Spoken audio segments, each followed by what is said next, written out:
anytime you deal with these tort issues, these are always kind of messy issues to begin with here, because it all depends on what side, and in some ways it's like its own little political vacuum as to what's real, what's not, and where the truth lies in the middle a little bit. That is going to be a conversation that continues here. For those who don't know, what happened is a few years ago, and I'm going to butcher this a little bit, but bear with me, the state of California, one of the courts out there, well, actually, let me back it up here, right? So anytime you put a product to market, particularly in this case right here, there has to go through a bunch of FDA approval, and then you put your label warning on there, right? So these aren't just random products out there. They're things that have allegedly gone through some government testing. Now the asterisk is always that, things change, right? And like 20, 30 years down the road, you can find things that people didn't see when the FDA originally tested those things.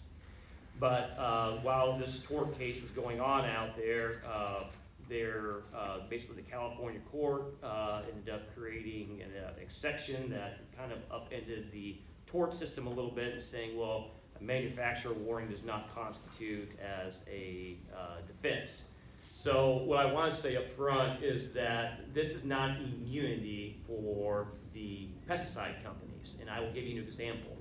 If you go out and you, I would never want to do this to you, Tim, but let's say I got drunk one day and I ended up stabbing Supervisor Whitman, and I was intoxicated. It was proven I was intoxicated. I am not, I still am criminally charged and culpable for what I did to Tim here. It just means that those crimes of a specific intent, that diminishes those. So would it go from, pick here from a involuntary manslaughter, voluntary to involuntary manslaughter? Yes, something along those lines there, right?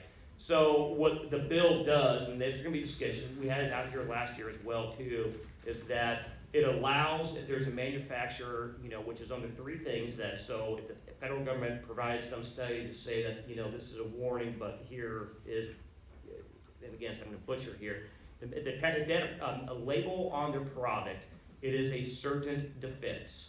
It is not an immunity claim, because there are still ways those manufacturers can be held civilly liable for it. And I think, and again, so once you get past that hurdle, then people will say, well, what about this, what about that? And those are all things we're taking in to account up there. But again, a lot of things that we do, whether it be CO2 pipeline or, pork, the bacon issue out in California, it seems like there's a lot of things that start out there that just creates some bad effects out there. And because we're an ag economy and there's frankly a lot of pesticides used out there, that becomes a concern for a lot of our farmers out there as to what products they have available at their disposal there. So anyways, I leave it at that. I think it's a topic we absolutely have to deal with. Where the truth lies in the middle, I don't know, because clearly there can be some issues associated out there in the health side too, but it's never lost on me that a lot of the push on these things is trial attorneys who make a lot of money off it, and essentially half the legislature, it seems like things we deal with are a lot of times it's billable hours inside judiciary committees. So, but it is not immunity. It is a defense that is provided in the bill to limit some of those liabilities there, but it's not total immunity.